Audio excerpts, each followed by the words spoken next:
This episode of Fuel the Fire TV podcast is brought to you in part by Kickaboo Meat Seasoning. Go to kickabooshops.com and enter the promo code FTFTV for 10% off all products and seasonings.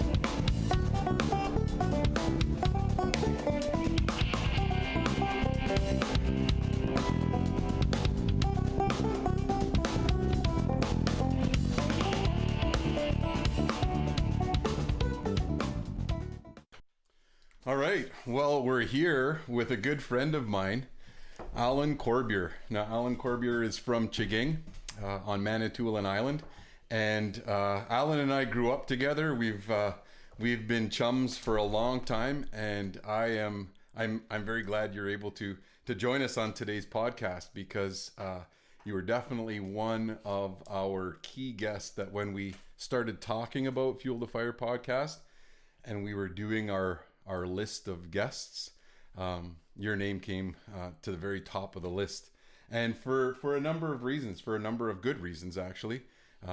One, we've got a good friendship. We've been friends for a long time, since we were little kids, and also you're an influential person on not only in Chiging and on Manitoulin Island, but all over the world actually, right?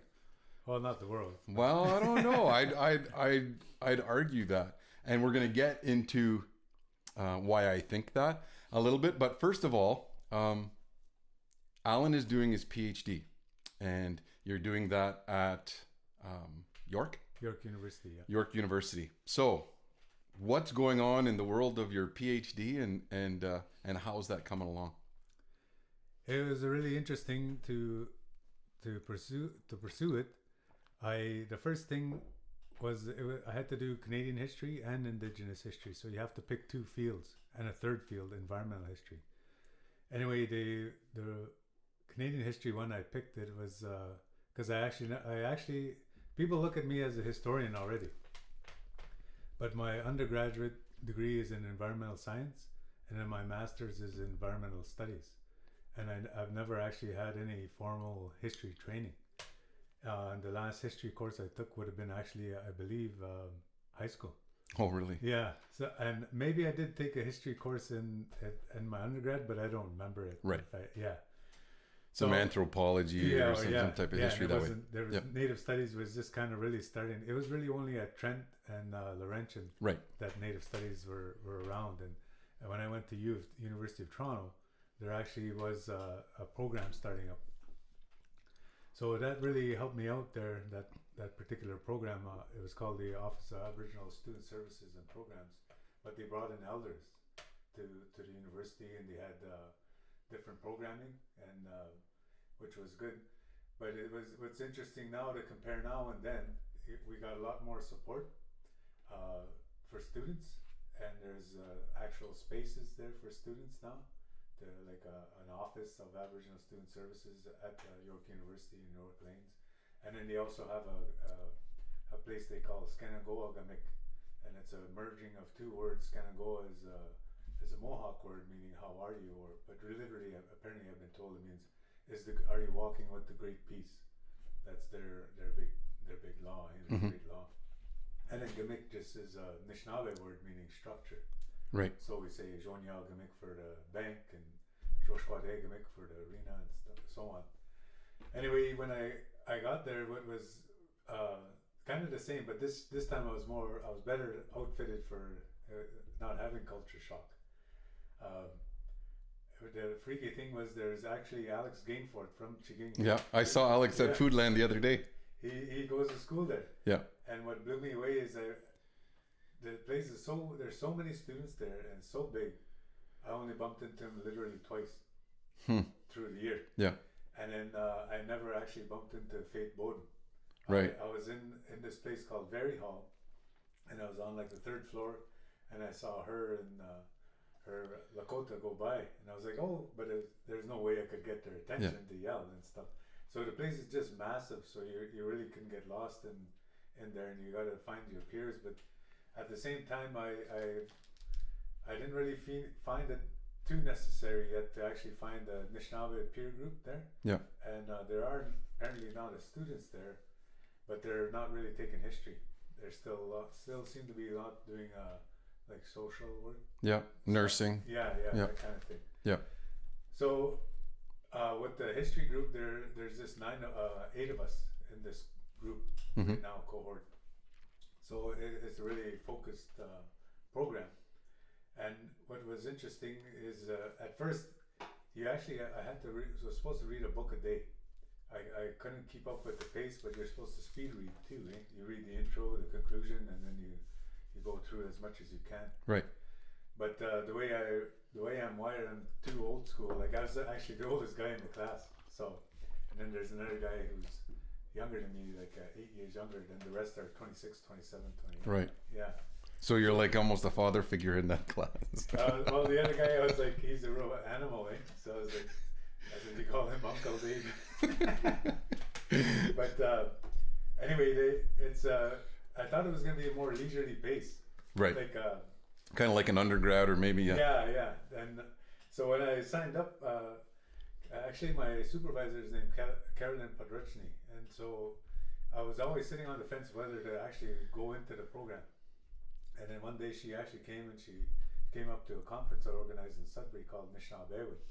And she said, "Here, do you want to come?" She kept asking me if I wanted to go to the university. And I said, "Yeah, well, maybe." So she came to that conference and she said, "Here, you got a minute? Read this." And she put her laptop out, and it was my application form. And she had filled it out. Really? As much as she could. So she's recruiting. Yeah. She's recruiting big time. She wants you part of the program. So then she printed this. She said I could print this off and then finish the rest and sign it. So I did that. And then so I was still sitting on the fence because I was working at Lakeview with you there at Mishnah Benwin Revival Program. So I felt like I hadn't gotten quite where I wanted it to go, and whether or not to actually the funding wasn't in place either. So funding fell in place, and then I was still had my reservations. As I was packing up, I had the course syllabus. Yeah. So I was looking through the book list, and then I was going through my own library, and I was like picking off the books, and then I had 2-3 crates of books, and then I was like, I bought all these books and I never read them. Of the books that were laying there, maybe I read like 3, and I said I always wanted to read these books. I never had the time. Yeah, or never made the time. Yeah, and then I was like, and here the other thing was, I was thinking to myself, am I making the right decision? And then I looked at all those books, and I was like, I've been buying all these books all this time that I want to read these, and I want to actually think about them and consider them and think about them, and then have them try and inform my practice too. So it's like, I saw those there, and I was like, yeah, I'm making the right decision now, that I get to actually read these books, think about them, and learn new things. Right. Yeah. And so that's what I liked about the program is we think of, I think we think of a lot of things. We're going through a cultural revitalization here on the island. Well, not just the island, all of Turtle Island really. But I think we're still, some people really want to reject anything that's by the Jaganash. Mm-hmm. Even if it's a sound methodology, they'll like, that's Jaganash, don't use that. Yeah. There's this kind of a little bit of a bias. Yeah. But we want to discover our own, but at the same time our own methodology. But at the same time, I think sometimes we want to throw out the bathwater and the baby as well.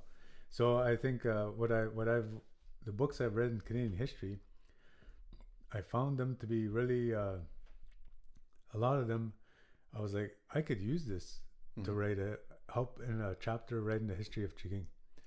So, for instance, one of them was just about the census, and this guy is looking at the census and how it was structured and made, and then just problematizing it the whole way through. Then I was like, we have a census here from like the earliest one I got is that I did find was 1847, but they're more or less pay lists, treaty pay lists. Right. Yeah, but they do say, and it was just heads of family. Yeah. And then it'll say women, children, and but it didn't say anything about the occupation. But we did participate in 1861, 1871, 1881, 1891. So all these census information are actually, we have these here. The other interesting thing that another book I read was a woman did one about working families. And it was about the economy that actually isn't major economy, basically a sub-economy. So she looked at how women and children actually contributed to the household economy, and that's what the book was basically. It's called Working Families, right? But it was about the household economy, and she was able to document these when the children were going off to work and how they would contribute, because there's this whole breadwinner mythology that a man brings home the bread, the money, the dough, and then the whole family, he's supporting the whole family. But basically, you look at the history of it, no man back then would ever been able to provide for his whole family on that wage. The wages were so poor that everyone had to work and stuff. So I was like, well, we haven't really done this for Anishinaabe. Like we're in the same situation in the sense that what did we actually make a living off here in 1861, 1871, 1881? And we know that they tried to make cut wood and sell wood, but they were prohibited by the Indian agent, by the Indian Act. And same thing with fish. Fishing and yeah.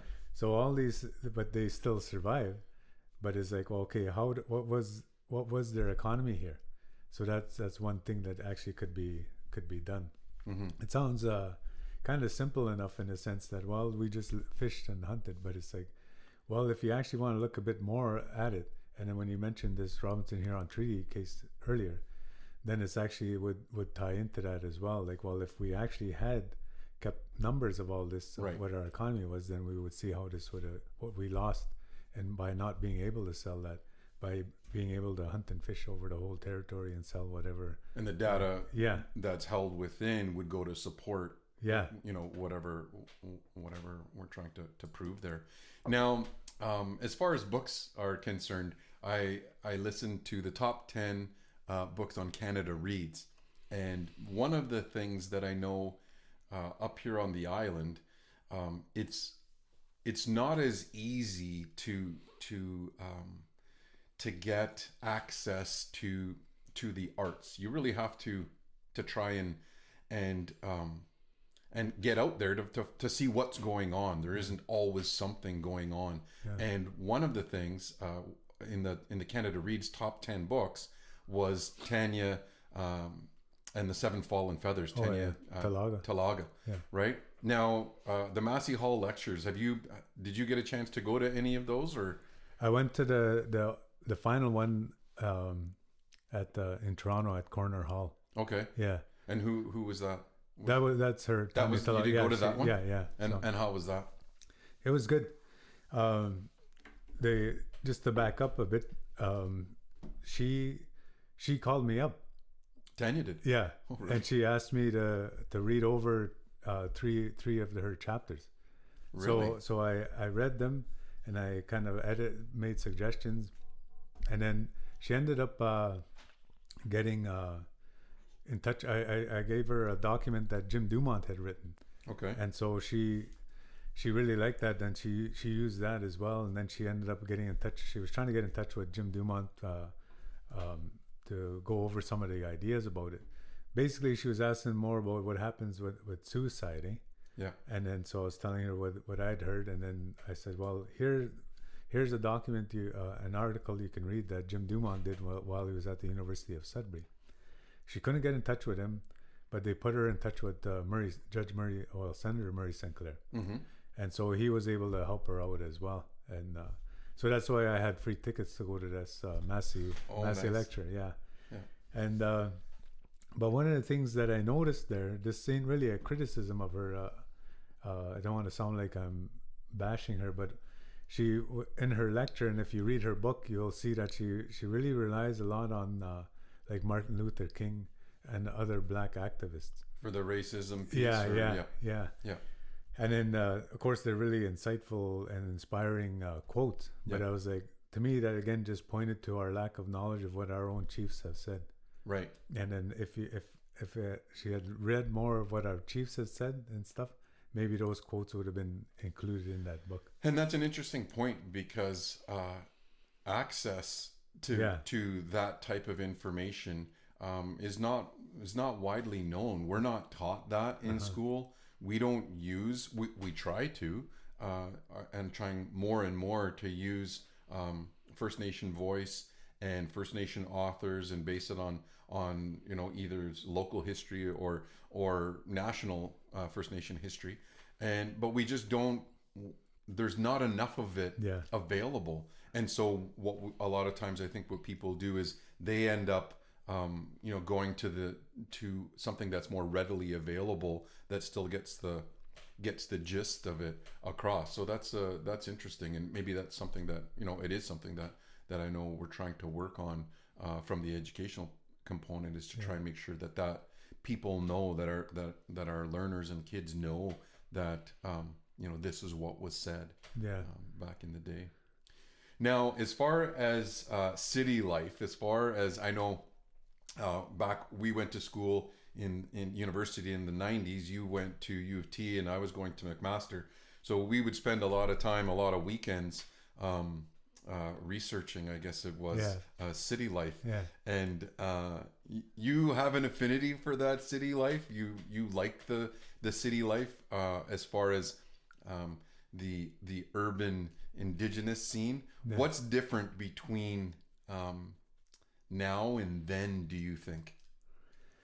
Well, I don't know. I can't really answer that per se, because the kind of indigenous scene we were into back then was different than now, eh? So back then I was partying, and I wasn't part of the art scene. Like there it looks like there was a vibrant art scene back then, and it was like they had Native Earth Performing Arts, and you had like Thompson Highway down there, and all these other people writing and doing great work now. But that's actually still going on. But what I see actually is it's better funded so far. But now, of course, we have Doug Ford just cut one of these. Yeah. So, but the other thing is that there is more people are diversifying in their artistic practice, and so you can go to different art galleries and see different art, different media. Yeah. So now, like I saw in the expositor that Shirley Chichu just has been awarded to the Order of Canada. Yeah. And but she's a playwright, a painter, and a filmmaker. Right. But there's a film festival there every year. Right. Imaginative. I forget how many years that is. Yeah. So I think it's 10 years. I think. So it's predated. When we were there, that wasn't there, but now it's there. Yeah. Right. So you have a lot of different things going on in the city with urban natives. The one thing that's now you got your own school. They got their own school as well. Mm-hmm. But when we left, they actually did have First Nation school, elementary school. Right. So anybody that had Native kids. But the problem there is you don't have like Chinatown, Little Italy, Little Portugal, but you don't really have a concentration per se of an urban reserve type of thing. Yeah, where everyone lives, because all the Anishinaabe are scattered all over. Out. Yeah. So it's a real challenge to bring everybody to that school. Right. And then when they are, then you got Cree, you got Mohawk kids, or Cayuga kids, Anishinaabe kids. So it's a huge language diversity and all of that. So they try to teach Ojibwe, and now it looks like Cayuga or Mohawk, and I'm not too sure. Sometimes they'll throw in Cree. Right. Yeah. So you actually could. When I was down there in Toronto in the 90s, I met so many different speakers there, a lot from the island, that I thought there's actually no reason why somebody couldn't become fluent here, that you could actually build a Anishinaabe speaking community in the city at that time. Right. And then I think back to my dad's generation, the people that moved down there, they actually did have that. Yeah. Like they all spoke Ojibwe, but that's the thing, is they went down already speaking. Right. Whereas what the challenge now is, people coming in, they don't speak, but some that are older people that still live in the city do speak. The thing is, as a problem of transmission. Right. Yeah. They don't have anyone to speak it to, type of thing. And then the actual language instruction methods, or the time dedicated to it once a week on Wednesday night for an hour, isn't going to cut it. Right. So you really have to bolster that, and then it comes back again to resources, like what you said about the just the history stuff, but also the language stuff. Mm-hmm. That a lot of people aren't. There's not a real diversification of and scaffolded material out there per se. Right. It's usually real beginner or real advanced, and there's nothing to get you from point A to point B. So now that actually gets me thinking about what brought you back to Chiging when you were down there, and that was your work as a curator or the I don't know what your title was at the Ojibwe Cultural Foundation, but you were the director there, and you've always had a passion for the language. You've always had an affinity for the historical side of things. And talk a little bit about what your work at the OCF was like and what you did there. Actually, that's kind of, in a sense, it's a bit misinformation there. I never, like growing up, I never was into history. And in fact, my buddy, he's a prof at University of Saskatchewan. We both were at U of T at the same time. And he always rubs my face in this, because when we were, he got there, and then he was a year behind me. And then, so after he did his first year, then he come up to me, he's real excited. He says, "Oh, I picked my major." And I says, "Oh, well, what'd you pick?" "Oh, history." And I said, "What the hell are you going to do with a history degree?" So now he always says that to me. And you're doing your PhD. Now who's that? So I wasn't really into it. And then oral language per se, and until actually my daughter was born. And then my eldest daughter, Benes, when she was born, when she was conceived, actually, that's when I was like, well, to me, I usually say that I realized then that language stops with me, that my parents spoke and my grandparents spoke and all the way back, all the generations back, but it stops with me. But I can be one to try and pass on what I learn as much as I can and pass it on to my children and grandchildren, so that it isn't me that it stops at. But or I could just sit here and blame them or blame society, and then I just decided, no, I'm going to try and do this. Anyway, I see a lot of good things happening now. I've met some people that are called the Shkinishnabemajik, and it's Jessica Benson or Jessica Shonyas. She got married, as well as Mesquanquet Menominee from Perry Island, and Monty Magaki from Chippewa to Thames. They're young adults, and they've actually, I think Jessica's better speaker than me for sure. I'm not too sure about the other two guys, but they're really coming along. But the thing that ended up straightening me out was family life there, and then that's when I got into this. And it was actually like when I left the reserve here, people were all like, "You're smart. You should become the first doctor here. You go and become a doctor or something."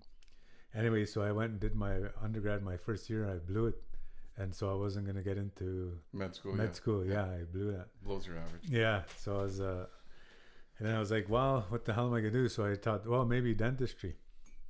And the same thing, I was like, do I really want to be a dentist? And so I was like, no. Then I was thinking, well, how can I help? If I can't help the people through health-wise, through physical health, maybe it's through the environment. So that sounds kind of cheesy, but that was my decision process. And so that's why I ended up getting into environment and looking at land and contaminants and stuff like that. And then that's when I got into, after my daughter, and that I started looking at these stories and the language. And then one of the posters at the Ojibwe Culture Foundation was the voice of the land is in our language. That was there, yeah. So then I was like, I actually believed that. So and I was like, I felt like I was trying to find that. How does that manifest? Right. So that's how I ended up getting into this.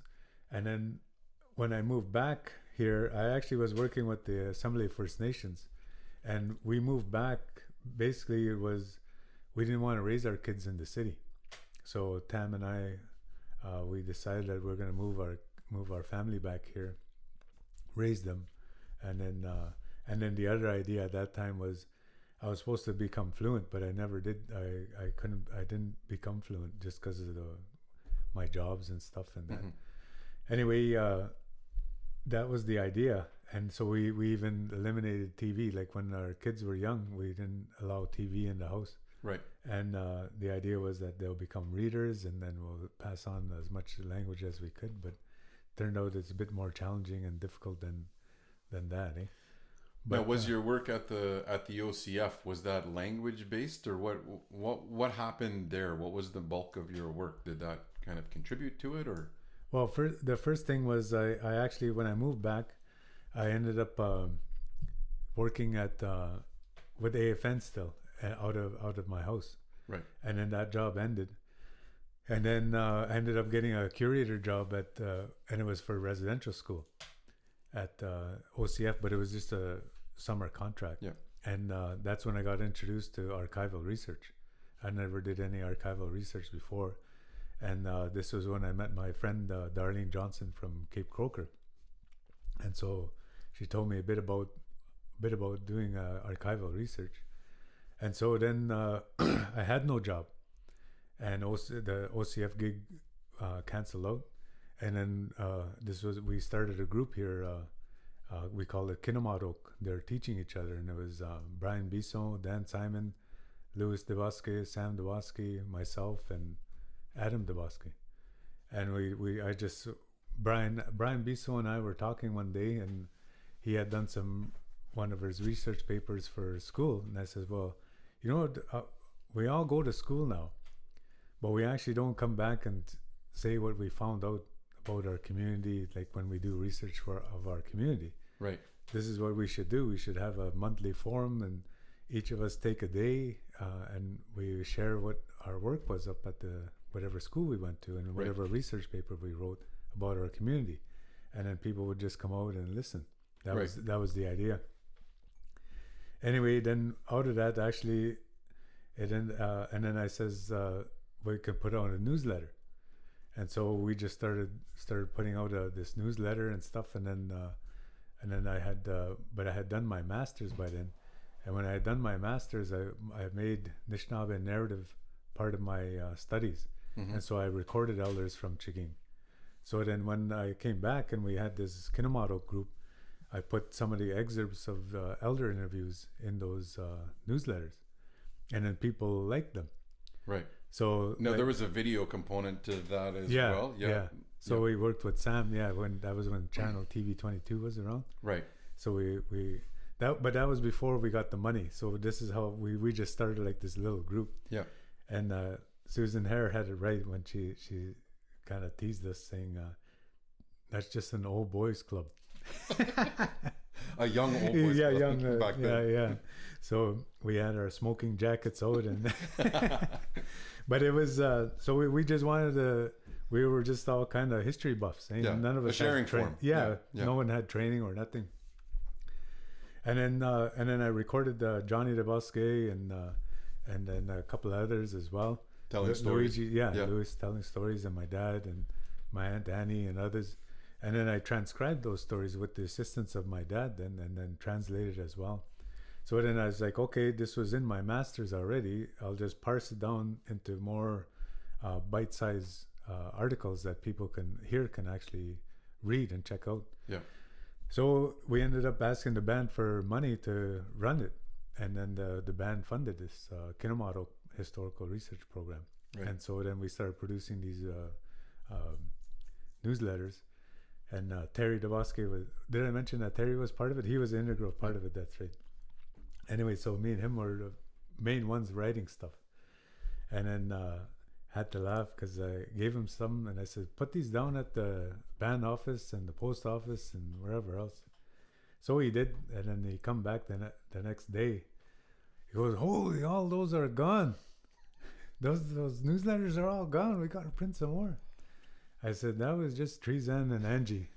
Picked them all. Our mothers picked them all up to make us feel good. So we ended up getting that, and then I what ended up happening was Terry actually was working at the UCCM sometimes too, and then he knew that they had archives for that Operation Rainbow court case. So I never knew that, and so we went down there, and then I just started reading the archival documents, and they have them put in these big, massive.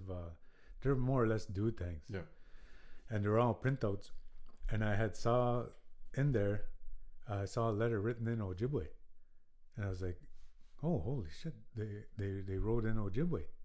And so I just kind of, after that, I found other ones, and then I just got crazed for finding written Ojibwe in the 1860s. Now, who was that? Was that the Indian agents that were writing in that language, or was it transcribed? It was it wasn't the Indian agents.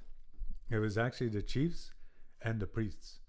So this was a protest movement against treaties that time. Okay. Yeah. So they wrote in Ojibwe, and that was one of the big things. And back then I used to get scolded sometimes by different people. And they would tell me, you can't write that. You shouldn't write our language. Our language was never written. And I don't know how many times I was told that. You don't write our language. We never used to write it. Then when I found those letters written in Ojibwe and signed by all these chiefs, and then other documents written by chiefs, I was like, sure, we used to write. Yeah. Yeah, it died out just like a lot of different other things, but we actually embraced that and we used it. So right. Then the other thing that I found there were different petitions, and they had clans, dodems on them. And then that's when I got fixated on, okay, I'm going to find my dodem. Mm-hmm. And I never actually found a Corbiere document signed with their dodem, but I found like Devaske and Watan, the Sans, which are now called Armstrongs, and Bem Guneshkangs, which are now called Bem Mosh. And so no, dodem is basically means clan, right? Yeah. So then I started compiling all this and putting it, and then I would, whenever I'd find a little tidbit, then I would put it into that newsletter, and then just try to share it. Now, where would those documents be? Like you said, they were 100 years old. Like where? So they were obviously copies, but where did they come from? So yeah, that's from the Library and Archives Canada. The majority of those came from Library and Archives Canada. So once I got through what the UCCM had done, then I knew the Jesuits had the other stuff. So I went to Montreal to the Jesuit archives as well, and then I went to Ontario archives because there's others that would go to Ontario after, and then I even went to Detroit Public Library, and they have it's called Burton Historical Collection, and this guy was just I don't know what you would call him, just a bibliophile, and he went around buying anybody's old papers that he knew that had anything to do with the history of Detroit. So Anishinaabe that were from L'Arbre-Croche, Upper State, Michigan, would come down, and then there were different deeds, and they would have the clan on there. So that was when I went down there. I was like, okay, I'm gonna get these. Oh, clan, and you started to compile like clans. a database of all those different clans. Yeah. Now, you said something that about treaties, and you know, if you look up and search Alan Corbiere on Google, you're going to see wampum, and you're going to see treaties, and you're going to see a lot of documentation and videos about you talking about treaties and the wampum belt. Talk a little bit about that. Was that what led into, you know, the stuff about clans and your archival research? Did that just kind of open the door to treaty, you know, research, or how did that come about? Because you've been all over doing that. Yeah, exactly. It was it really, all I started out to do was to learn Ojibwe. That's what I tell people. And then I just got tired of saying Nalgans for a cup and dope win for a table and pub win for a chair. Yeah. And I was like, I said I want to learn our story. The reason I'm doing this is I want to learn our story from our perspective and in our language. In a world, to create that world view. Right? Yeah, to transmit that. Yeah. And so actually, when I worked at Chiefs of Ontario in around 96, Louis DeBosque actually came in to the office, and he would just sit there and visit me. And then I was telling him I'm learning Ojibwe, and then so when he started talking to me in Ojibwe, and then he mentioned a name that I recognized. He mentioned Nibakum, and this Nibakum actually was the first DeBosque's father. Anyway, I says, "Oh, Nibakum." I says, "I got a story here, and it was told in Wikido, and this story was I had photocopied it out of a book called the second report of the Odawa language project that was written in 1974. So these linguists had come up to the island and went to Wikwamkong, and they actually recorded different elders telling stories, and then they analyzed that. So they wrote it in a different obsolete orthography that linguists use, and then somebody came along and actually put it in the way we double vowel orthography we write now. So I was reading that story and I liked that story. So when Luigi mentioned Nibakum, then I said, "Oh, here, this is the I found this in the library and just looking up different things." So then I said, "Well, let me record you." So I went to record him talking about, and then he mentioned Oga, and Oga means a pickerel, but it turns out that that's the father of Nibakum and the grandfather of Debaske. Anyway, now Oga, we live right next to the studio is right next to Oga Park, right? Yeah, and there's an affiliation with Mindamoya Lake with that. Keep going. You got me. So that it ended up. I recorded Lewis there, and then I said I'll transcribe the story and write it out and stuff, and so I did, and then but I didn't do any archival research till later. So I actually recorded him in '96, and then I recorded Luigi again in like around 2002 with channel TV 22. Yep. And then by this time I started doing the archival research. And Lewis, when he told that story and we recorded it, he says, the way I heard this was one man, meaning Oga and Nibakum had, the fella had two names, and that was the father of the Basque. And so then when I did the archival research, I found out that those were three separate people. Father, grandfather, and great-grandfather. Yeah, no, grandfather, father, and son. Okay. And so he was blown away. He says, "Oh, I just thought this was a family story too." He didn't really realize that it was, but to me that was just the power and strength of the oral tradition that was passed down. Right. And so I did all this archival research, and then I made a newsletter article out of that as well, and then found his Dodem signature and stuff, and so that's when I found that the Debaske clan. At first, I wasn't too sure, because it was just now we know it was just that's a hoof print of the caribou that they signed. Yeah, but back then people didn't really know what it was, and it was again like Darlene Johnson was the one who said that's the hoof print of the caribou. Right, because it's just two arcs. Yeah. Right. Yeah, and there's a sharp hook on the top, which really doesn't look like. And then there's a straight line at the back, and then a terminal dot, like a dew claw. Yeah, and then the dew claws come out. So it's like the elbow. If you went down, put the elbow of that, and it spreads out to make it like a snowshoe for them. Okay. Yeah, and then the dew claws. So it's not obvious at first. But yeah. So others were saying, like the other fellow, a historian named Jim Morrison, who's done a lot of work on Robinson Huron Treaty. He was calling it Antler Clan. So he thought that was actually an antler. Okay. Yeah. So is it Antler Clan, or is it Caribou Clan, or is it Hoof Clan? It's Caribou Clan, but the way people are talking about it now, like when you situate it within the 7, they say there's Hoof Clan, and so it would be. But you actually you're not just Hoof Clan. You're either a moose, or a caribou, or an elk. Okay. Yeah. So, and then this is the other thing that I kind of don't really like that's happening now, is people say I'm Bird Clan. But it's actually, no, you were a specific species of bird. Right. You were either an eagle or crow. Crane. Raven. Yeah. They're very different.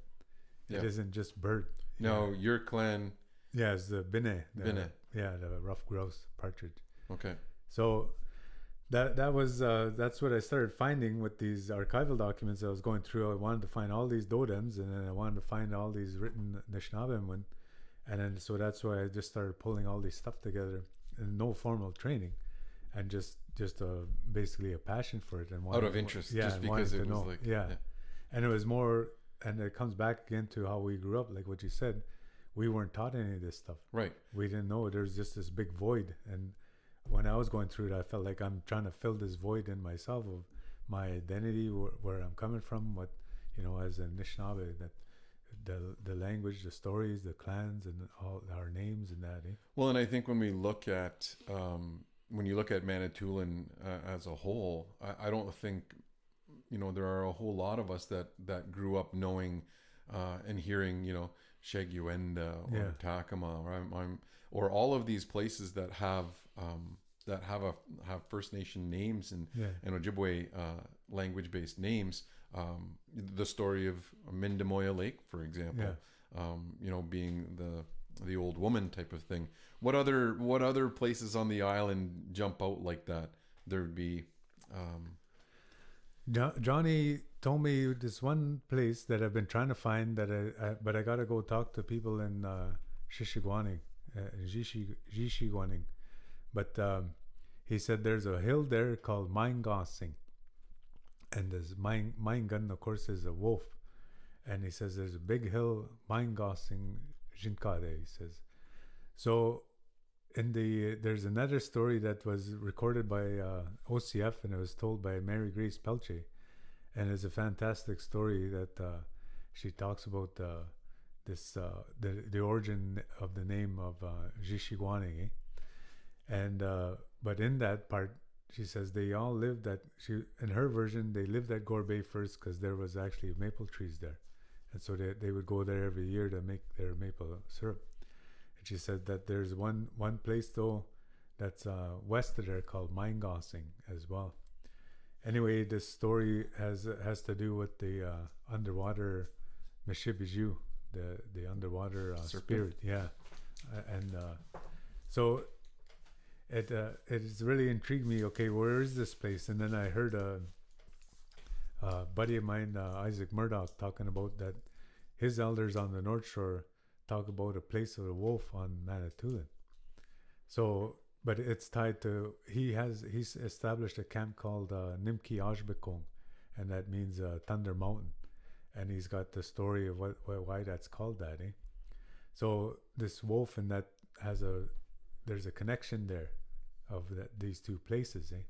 Right. So that's one of the things that requires further research as well. Like, got to ask some of these elders if they heard of this place and which place is it, and then actually then to try and reconnect all these stories again back to this idea that the voice of the land is in our language, meaning to me also meaning our stories.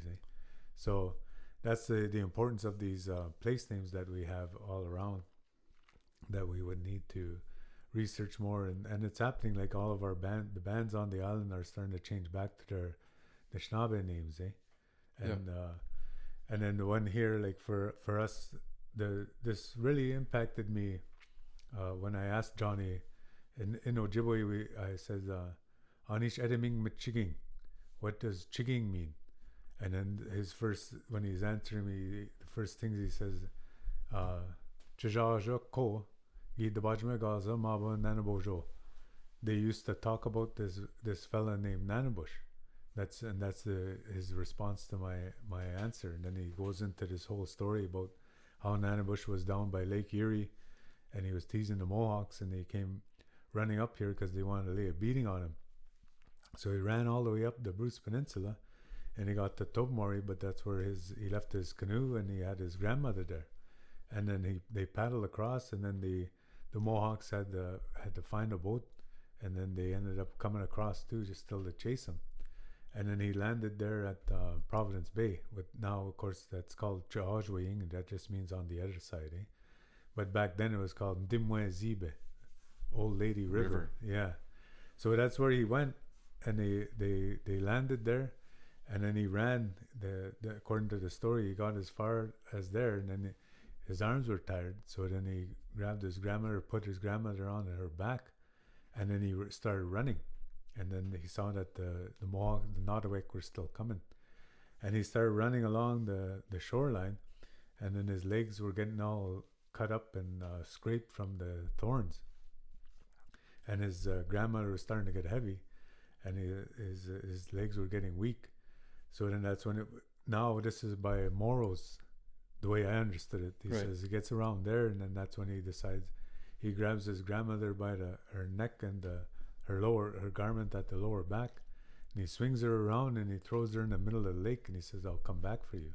So that's what that now they call that Treasure Island or Mindamoy Island, but that's Nanabojo Okame-san. That's Nanabush's grandmother laying there, according to Johnny's version.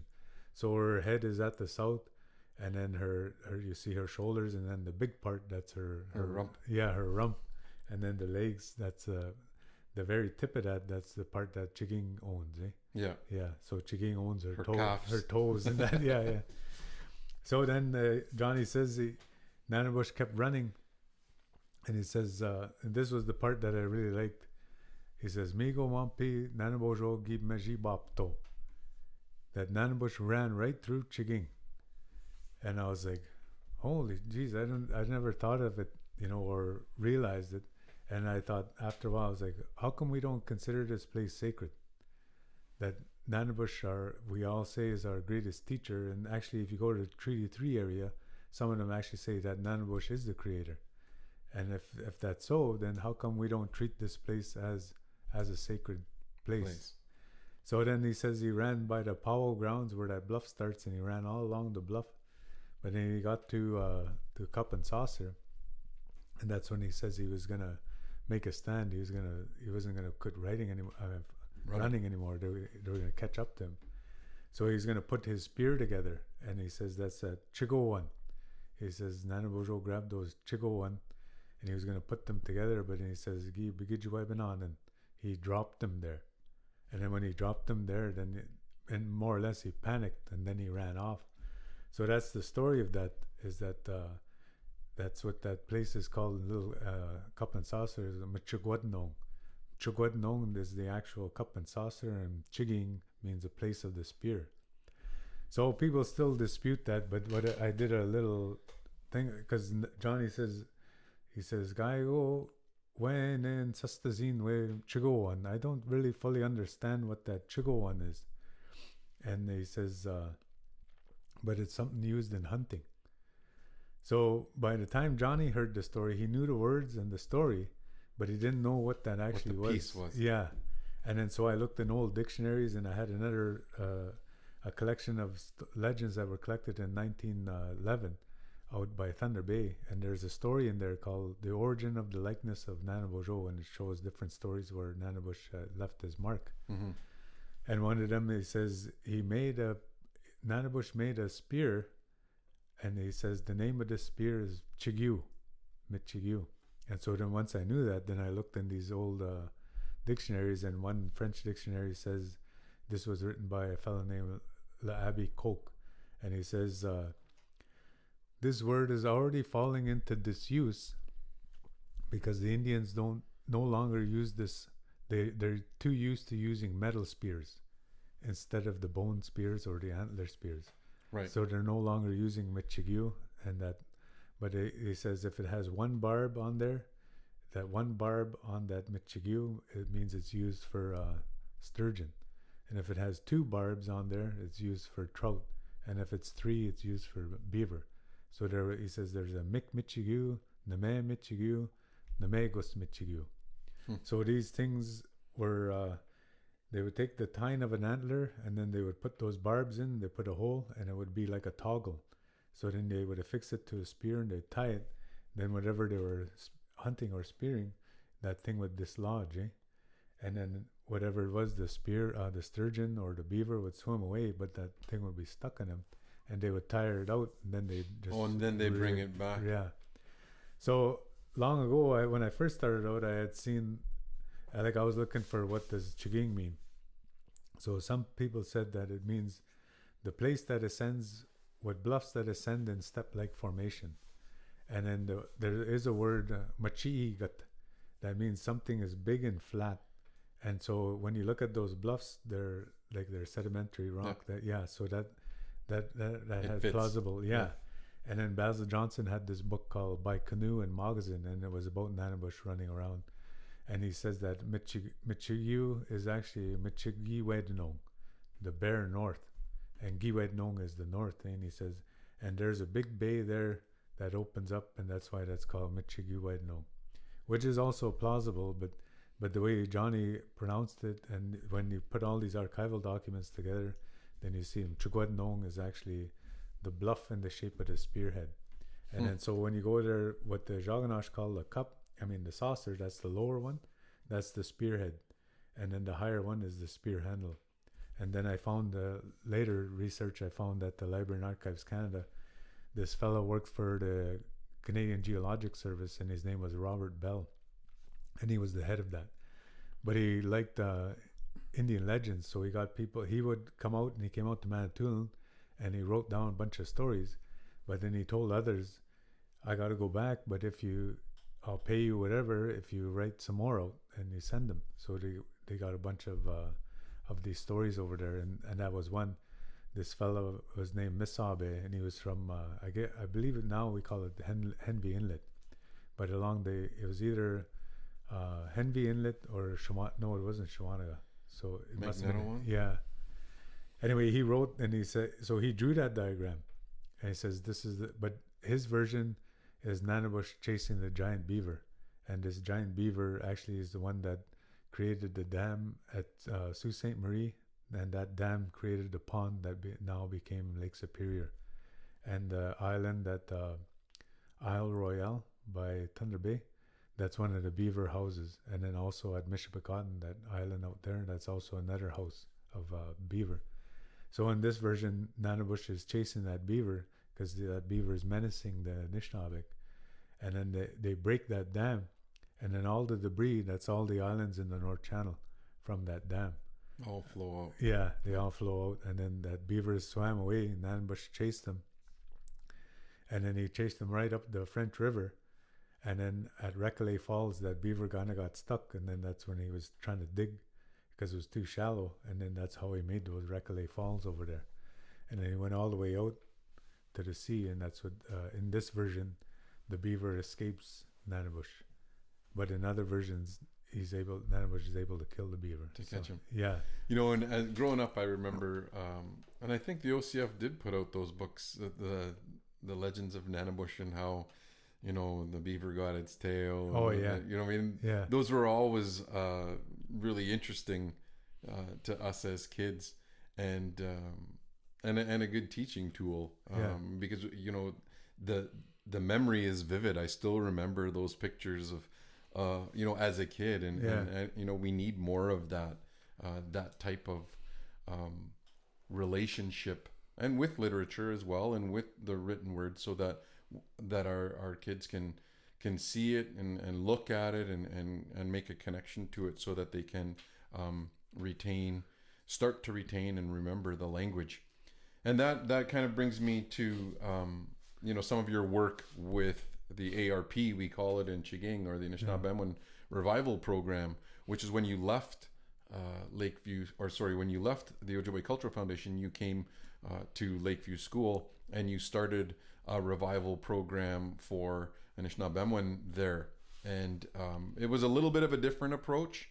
Tell me a little bit about what you did there and what you hope continues. I guess one more point about that story, though, about the Chigwedno. The word itself is based on our language is like Latin, eh? So we'll say something. The usual example I have is he's wearing a monocle, and then he took his monocle off and used his binoculars. So then ocular, and ocle refers to a lens, and mono refers to single or one, and then bi is two. So the same thing, he used a periscope, then a microscope, or a telescope. So you're just these are called morphemes. You're putting word parts together to get a different meaning. That's what how Ojibwe works. So with this Michigiu, you have the word for spear, the noun for spearhead, and then adin refers to a ridge or a bluff, and then nong is just a locative form. So Michigwad nong, that's why here Chiging just means the place of the spear. And when you say Michigiu, it's just the noun. But when you make it locative, Michiging. So, and then when you say Michigwadin, it means a bluff in the shape of a spear. And then Michigwadnong, the place, the bluff where you're actually making the location. And so, like the other example is actually Spadina Avenue in Toronto. what it actually means, it's it's an anglicized form of Ishpadana. And Ishpiming is high, Ishpa means high, so Ishpadana means the high ridge. And so when you go to Casaloma, you'll see that that bluff there, Right. that ridge, yeah. Right. So that's what this name means. Michigwadnong means the bluff in the shape of the spear, and that's really the actual cup and saucer. And if you look at it from the aerial view, you see, again, they say Nanabush could turn into a giant, and that's why this thing is so big. And so that's why the bay in our community is called Michiging, because it's actually on the spear. It's on the spear. Yeah, so that's what that means. But people still, I still see people don't believe me or don't look at that. To me, I look at the evidence of it, and when Johnny said, I don't really know what that means, and then when I looked at the dictionaries, and then I found the different words and looked at different sources, and I found it. And like when I said, I saw earlier on, one of the translation was the place of the harpoon, and my preconceived notion of what a harpoon is, I was like, no, it's not a harpoon. Yeah. But actually it is. When you look at it, Yeah, when you look that- at the yeah. pictures, those old pictures Yeah. of what it looks like, And when it dislodges, dislodges. yeah, then you pull that in. That's technically what that name is. But what really sunk deeper into me, I guess, was Johnny didn't know what that word was, and then only through research I was able to find it. But to me, again, this come back to the strength of the oral tradition. And the other thing is that the importance of the oral tradition to us now to find out what these mean is because that word actually was obsolete, and it was only carried forward in story. And if you don't know the story, you're not going to know the word. And so he knew the word, but he didn't know what it meant. But he carried it enough forward that now we were able to restore its meaning. Right. And then you actually look at this, that it's actually what they would say, what he would say, Jibwa Dugushnoat Wapshkiet, before the coming of Europeans, that this word was what we used for this place. And if you think of this as in terms of Aboriginal title, that way before there was even, we used metal or iron spears or steel spears or whatever, we actually used bone. Right. And antler. And so here this place was named for that. And how old that name is, we don't know, but it actually predates all this contact. So that's what I like about that story, and why I keep talking about it, is to me it shows the importance of our language, but also the importance of our stories. And when you put those two together, you're able to actually give answers to a lot of different things now. And so with ARP, that's the kind of thing I wanted people to learn, our students, is that we have a depth in our philosophy that doesn't get properly conveyed when we actually just speak. You can speak Nishnabemwan, but that doesn't mean you understand the underlying worldview or that you exhibit it sometimes. So the other part is that you actually have to bring that out more explicitly now, seemingly to me anyway, when we teach it. And so the other thing why I mentioned that Latin, made the analogy to Latin, is we don't teach that way of our language as well. But that's how our language is more descriptive than English, is if we were able to teach kids how to put those morphemes together, then you get a more exacting description of things, eh? And that, to me, that's a whole different cognitive process when you're able to scrunch words together and describe a whole practice of a word, of a phenomenon. And when I still get amazed when I'm listening to transcribing elders' interviews, and I was just like, wow, they put that all in one word, that whole process, The whole thing. yeah. And I forget the exact word that I was doing transcribing an interview of James Simon, the artist, Mishbinijba, and he was describing one of his paintings, and he had, the mountain paintings he does, Yeah. and he's got this egg there, and then on the other side he has this rock. So he says in Ojibwe, but it was just one word, that this rock has already been heated and burnt and used up. And it was just like, so you see, that took me like a sentence to say. But he did that all in one word. And I was just like, wow, is that ever neat? But he didn't deliberately do it. He just kind of, that's just how it comes out. Yeah. So, of course, like you always hear our language is verb based. And it's, of course, then like some look into this, but some don't put they'll use it when they do a description or a conference, and they'll say our language is verb based and we're action oriented people. But then I find they don't actually try and prove that or give demonstration of that. We just all have to accept it. And just the way I'm wired, I'm like, okay, how is it action based? Show me. Yeah. Well, yeah, it's action based. Yeah. I want to do it. Yeah. How is this? Yeah. So that's the thing is, and then once I started seeing that, it actually is in those morphemes and that's the part we're not teaching our kids, how to wordplay with that. And remember, I was telling you when I wanted to make this app about running, and then I said it would be like Grover. I would make you like Grover on Sesame Street. You know, when Grover is on the camera, and then he says near, and he comes running up to the camera, and then he goes running way back and far. Yeah, and then he runs off to the side. And, yeah. So then I was gonna say with you'd come running up, and then you'd say bijabato.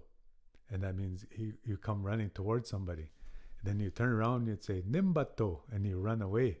Right. And then you run in a circle and you'd say bimskopto.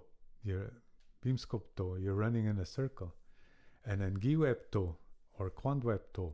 You know, all you're doing is you're putting patto with the final morpheme is patto, referring to running, and then you put in front the manner of running or the direction of running, like a prefix. Yeah. Now, in the design of the program, how much of that were you able to infuse in the instruction? Because that pedagogy is not really how English is taught in school. That becomes. It is a catch-22 because it's we say it's an oral language, and and you've, like you said, you've been criticized for writing it down. But if you don't write it down, then it doesn't get carried on. And so, how do you manage to how do we get past that? I think it's actually, to me, I don't want to sound fatalistic, but it comes down to, I've been thinking a lot about the kind of like cause and effect, your whole situation. So, and how you actually, your response is determined a lot of time, your individual response and also your societal response sometimes is determined by the pressure it's faced with. So right now, I still think we have these rose-colored glasses that we got a lot of speakers here. Right. And we'll be able to pull it out of the fire and do it. But that's not the case. No, and there's a big gap between the speakers that we have and the new ones that are coming up. That it's a real serious bottleneck, and it ain't gonna happen. Whereas it won't happen unless something drastic. Yeah, and then that's when you really do it. Yeah. And so it's almost like to me the analogy is climate change as well. Like people are like, no, and we still have deniers of it, right? You know? And then we just had all these regulations that were coming up that would address it. That then government comes in and wants the economy to go, and they pull the plug on those regulations so that there's now you can start no carbon tax or whatever, new pipeline, and open up Trump the coal mines. Trump and coal, So it's so that's the same thing. You want, at the end of the day, they want jobs and they want their own livelihood as well, understandably. But it's like, okay, well, the thing that's difficult, I think, is that one of the things that ARP faced is that it became the school's responsibility to teach language rather than the community and the family. So this idea, we didn't have enough resources to answer all these different groups as well. And then a lot of times there's just not enough time in the day, and it is a difficult language to learn. But the other thing is we haven't developed the pedagogy enough and to further test it. So the other thing is that I thought of was I know that like, you know, you hear it gets back to you when people are bashing what you've done. So when I had heard people say of Nishnabema Revival Program that, oh, it's just teaching nouns, and I'm not getting anything out of it, and this thing doesn't work and stuff, and I'm just like, I know I heard who the person that said that, and I'm like, you didn't even try it, and it's like you're on a diet. And you did 1 week of the diet and you say this thing sucks, it doesn't work. Yeah, I'm not losing any weight. Yeah, and or if your workout regime, like you've done 2 weeks of it and it's like, that thing ain't working, I'm not going to bother it. So there's this idea that we want immediate results for whatever it is, if it's a diet or if it's a workout or information, fast food, microwave. Isn't there something faster than a microwave? Yeah. Like, I'd want to wait a minute. Yeah. So it's the same thing with language. They want, I honestly think some people are just waiting for a microchip to be put into our heads to do that. Yeah. But so to me, the pressure to learn right now in our society isn't enough to make people want to learn it. And the other thing that I noticed, just from years of teaching beginner Ojibwe, that people get to a certain level and then that's good enough for them. Right. It meant, you know, that they're able to say Ani, Ndijnakas, and Donjaba, and Chinendum, and Miigwechendum, and then that's good enough, and know them. Yeah. So that's good enough for them, and they're not going to exert themselves further to get to the next level of language. So in the past, what has happened is this stock phrase method. And stock phrases is, I come up to you and I say Anishna, and then you say Nisha and Kingish. Yeah. So that's stock phrases. You're never hungry, you're never grouchy, you're never sick, you're never tired or whatever else. Yeah. So you have to learn more words to actually respond to that than to then engage in a deeper discussion and stuff. So we were trying that with and the principal thing with our language, that I was trying to demonstrate why it was showing those nouns, is everything you talk about everything either as animate or inanimate. And although our language is verb based, you have to know what you're talking about if it's animate or inanimate. And then that affects the choice of verb. And that would always, when we were taking the classes and stuff like that, and it seemed like it needed to be innate, because and it was almost cart before the horse for me, because I would always, things that I would think were animate, was actually inanimate, and I'm like, how the hell why would that be inanimate when it's a berry or when it's a whatever? And so it was like, by using it though, you would know, right? And it would always confuse me to the point of damn it. Well, like the thing is, of course, the strawberry daemon, that's inanimate, and of course, then you think of heart. It literally means heartberry. Yeah, and you think of heart pulses, and it has to be. Yeah, animate. And then how people, it's a medicine and everything. Yeah, but it's inanimate. And now what I've seen happening, so a raspberry though is animate. Muskumin is animate and Demin is inanimate. So it's, I don't really know the real reason, but part of what I think it is because you look at the blackberry, and we call that gadat, it's animate as well. But I think it's because it has those thorns. Okay. Well, yeah, raspberries, gooseberries. It's more of the whole plant versus there's the individual berry, maybe. So, and because blueberry also is inanimate, and so it's a different.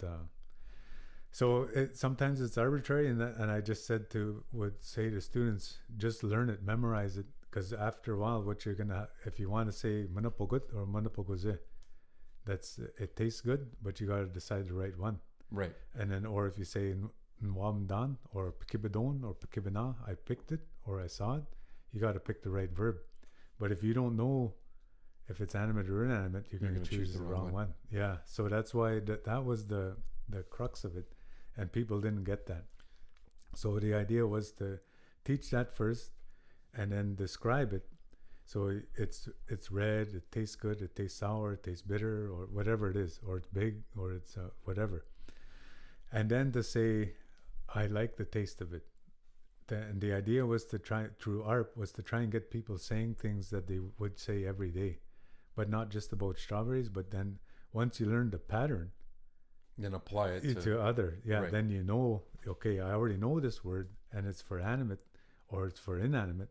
Then I can use whatever thing I know is animate or inanimate, I can use that. And I can use a suffix or whatever it is to describe that for the appropriate word. Yeah. Now, but English is a complicated language to learn. And to be literate, English is one of the hardest languages to learn. As unfortunately, so is Ojibwe. Yeah.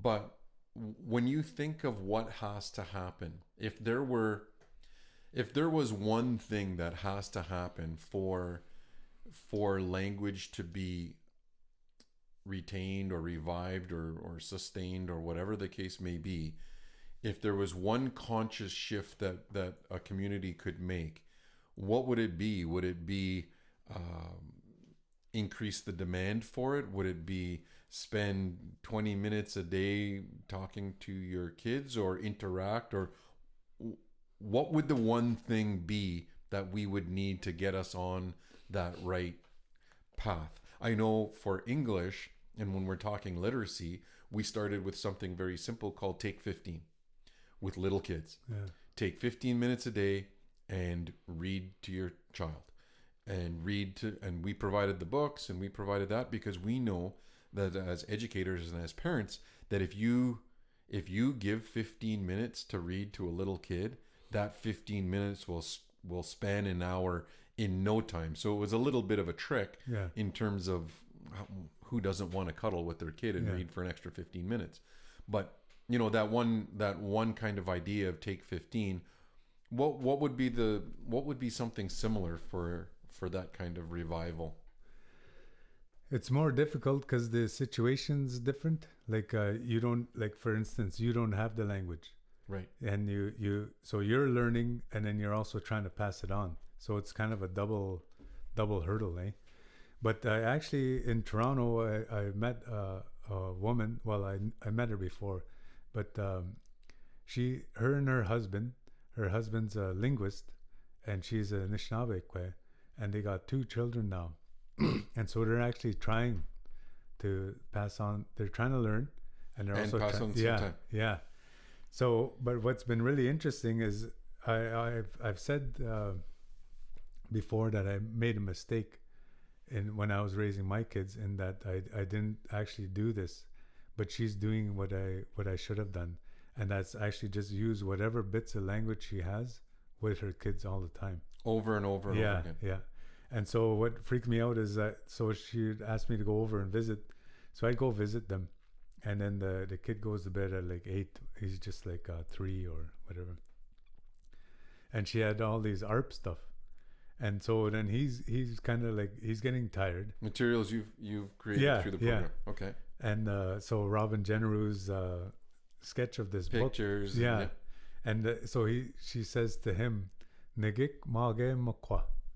Do you want the bear or the otter? And he says, Nagik, nui wa nagik. I want the otter. So then she goes, okay. So she says, you want to come up to me? We'll read. And she asked me to read to him, but I didn't understand that's what she wanted. So we went up there, and then she had it in a binder, because we actually just had those online. So there weren't a physical book for her to read. So she had this binder, and she printed it out, and then she would flip that story. And the story was the mink and the otter. And the otter's fishing, and he puts all these fish on the shore, and he comes back, and all the fins are eaten from it. And then he comes back again, then all the fish are eaten. So he ends up looking around, and he finds the mink had eaten all his fish. So he's going to beat him up. and he holds him up, and Robin did a really good drawing of that otter holding that mink, and then that mink starts crying, and he says, don't, we're related, you're my cousin.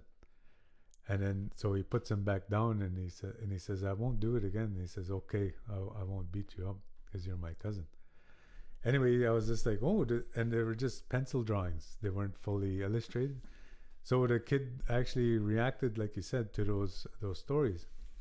So I went again another time, but this time they actually had an animated video from people in Minnesota, and this was Anton Troyer. He's a young Anishinaabe. Well, he's not that young anymore, but he learned Ojibwe as a second language as well. And he put together this video with others and this story.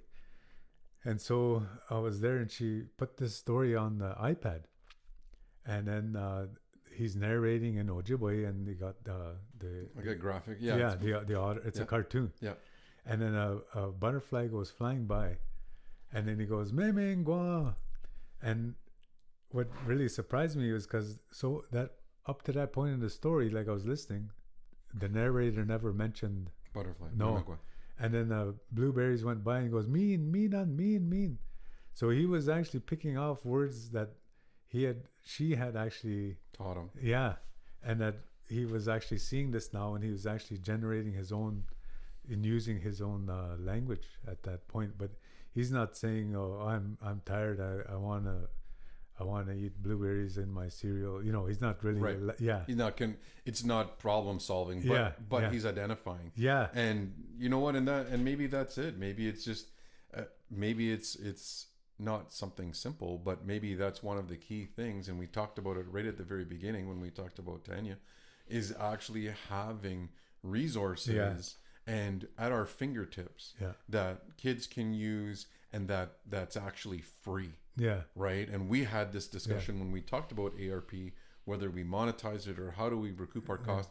And that was one of the things that we had agreed on way back from the very beginning, is that access to language resources needs to be free. Yeah. Because if you don't, then you hold the key, and you can only unleash it by paying for it. And that's not how knowledge needs to be transmitted, and that's not how languages can be revived, is by someone holding on to the key as the gatekeeper, if you will. It has to be accessible, 24 hours a day if that particular learner wants to read it at 3 in the morning. Right. And I think that we need the funding to do that type of thing, and we're always fighting for that, but that's a big idea that we need to carry forward, and I commend you on the work that you've done, and so actually did the Governor General, right, as the Meritorious Service or medal. You received that, and that was a big deal, and I know you received it on behalf of the Anishinaabe Revival team, but kudos for you for that. Now that ceremony was down in the big city, and I'm gonna just before we sign off, I want to talk a little bit about if there was something that you miss when about the city when you're home, and then what's something that you miss about home when you're there. What would you say are those things you miss the most? With the city, I actually just like the convenience.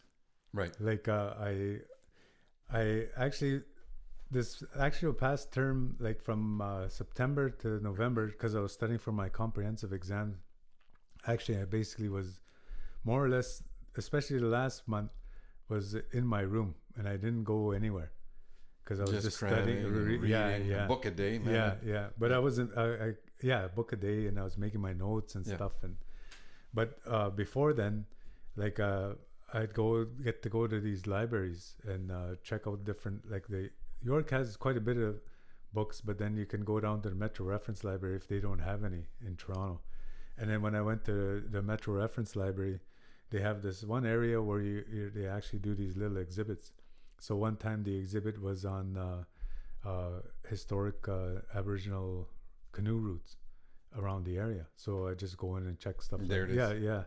And then now this month it was Alice in Wonderland, and they have they have a number of the first editions of the book, and then first the illustrated editions of the book, and then and it's just, to me, kind of, still a bibliophile, like, and to look at how somebody created. Basically, you look at, you want to say on the one hand, well, that's, what does Anishinaabe care about Alice in Wonderland?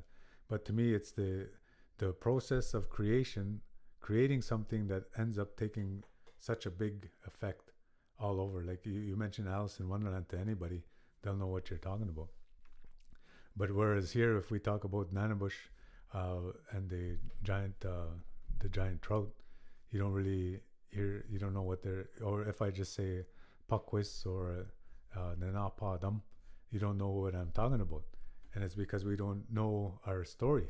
And that's the thing, is we got to put these stories in and kind of almost package them. But like you said, when we were kids, we had Daphne Ojik's Nanabush stories, eh? And those are a version that sometimes she had to clean up as well. But there are other versions that are more body and kind of lewd at times, eh? So you have, when you're there, you like the convenience of having access to that information. And if it's not there, then you don't have to go very far to get it. And here, that's always an issue, right? Because you're traveling so far. What about when you're there? What do you miss about home? Well, of course, it would be family. And then also, on the other hand, family, but just... On the one hand, I want to say nature, but then what I find with the city, you can actually, if you really wanted to find places of nature, you still can.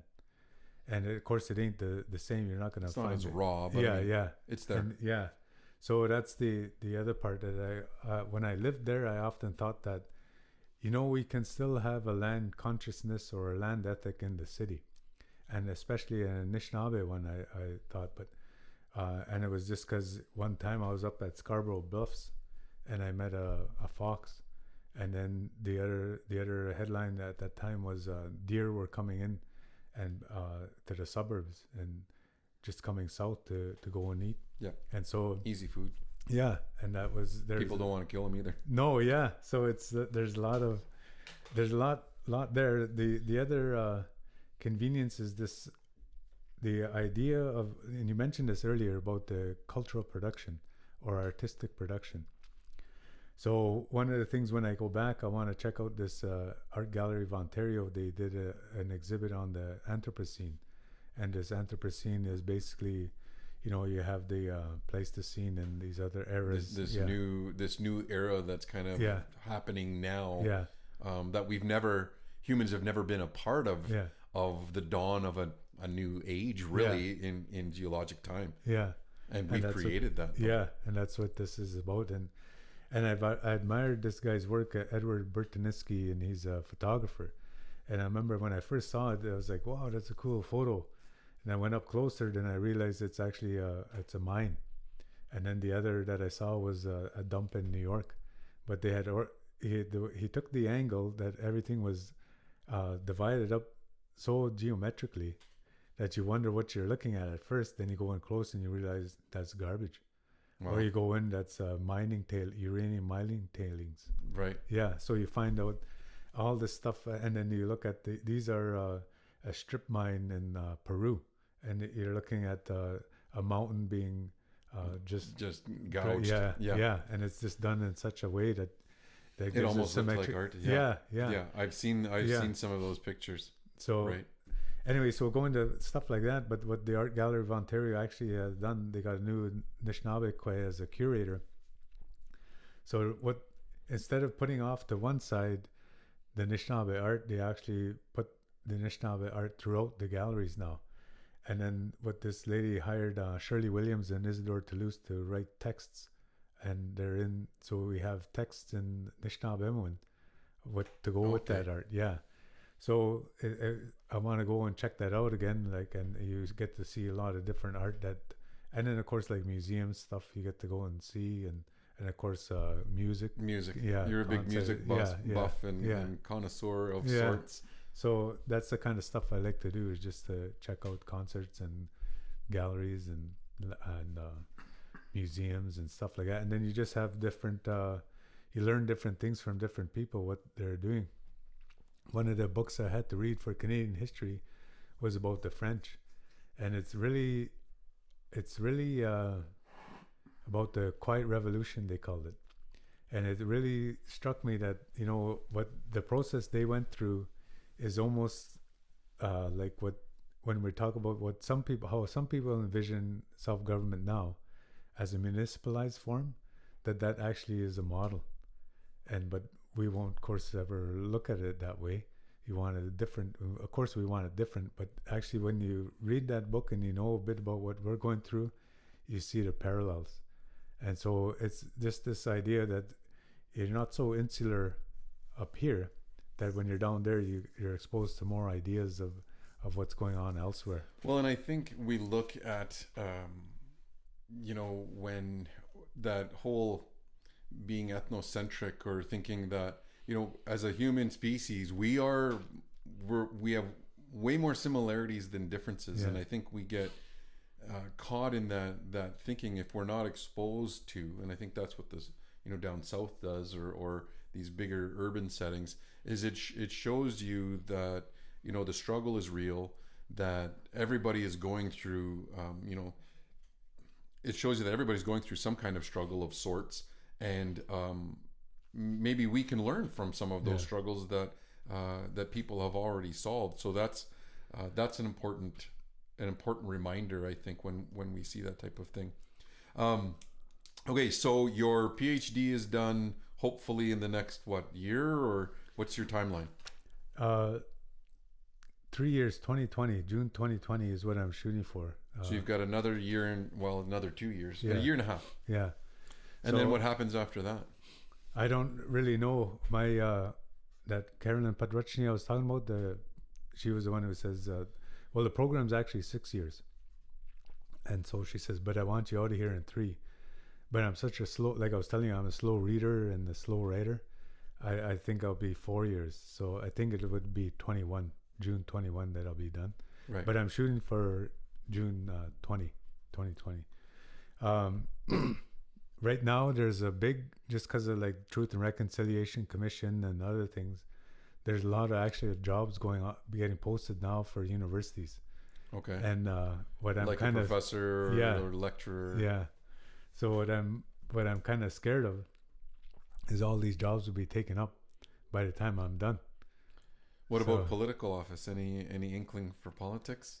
I remember a cousin of mine said to me, I'm going to nominate you again. And I was like, no, don't bother. I'm not going to run. Because you get nominated for chief almost every year. 2 years. I think this was the first time in a while that I never did. But so people finally got the hint. But I said to them, well, she said, why won't you do it? And I says, well, who's going to do what I do? All the stuff that I'm doing now, I think the stuff that I'm doing, the historical research, the language research, the language production, it's important, and it's this very skill set base. Yeah, that I says you got more than enough other people to be chief here or to be a political leader. I says, and I always thought, I remember years ago, Sam DeBosque and I would talk, and then he would say that too. And I says, I always just thought of myself more as an advisor rather than the actual leader. And even when we talk about ARP, the Anishinaabe Revitalization Program, one of our summer students was there, and they were like, the teachers aren't speaking. And he says, you should actually make them speak. And then I was like, no, you just build resentment for the language when you actually say you gotta do this. I says, what we try to do, but this is a whole nother discussion, is what you try to do is lead by example. You try and show people this is how you do it, and that they should emulate it, and that it can be done. So if you see, like, but what other people say, then what ends up happening, though, that's a kind of double-edged sword, is you end up saying, the people end up saying, well, Alan will do it then. But it's like, no, this takes everybody. Everybody's got to chip in. Yeah. So, and it's the same thing with with leadership, like our leadership were consensus builders before, rather than tyrants. So, well, you know, and I think there's credence in that saying that the person that you want to be chief, or you want to be running for office, is the person that doesn't want the job at all. And because of that humility, and because of because of all of what you've said. And so I'm going to leave that. I'm going to press that issue maybe at another podcast when you come back, because we're definitely going to have you back. There's things that I didn't get to talk on or talk about that I do want to hear. I want to hear more about the treaty. I want to hear about the wampum belt. We didn't touch that. We didn't get to talk about that. And I know you've got a big love for music, and we've gone to a lot of concerts back in the day. Mm-hmm. And I know you've hit the music scene recently. Who did you see with? Was it Slayer that you went and saw? No, the Ministry. Oh, Ministry. That's right. Yeah. So you've got this this affinity, or this love for music as well, and a deep knowledge there. But it's always good to talk to you, Alan. You're just a wealth of knowledge, and you're a great friend, and I wish you the best. I know you're doing great things in Toronto, and I wish you the best in 2019, and you never know, maybe we'll hit up one of those concerts together in the next not too distant future. But for sure, we'll be watching those Leaf games and texting back and forth, because Alan and I are big Toronto Maple Leafs fans, and maybe this is the year. Yeah, but for sure. Thanks again for coming out, Chimigwech, and I was glad to see you. Okay, Miigwech. Yeah.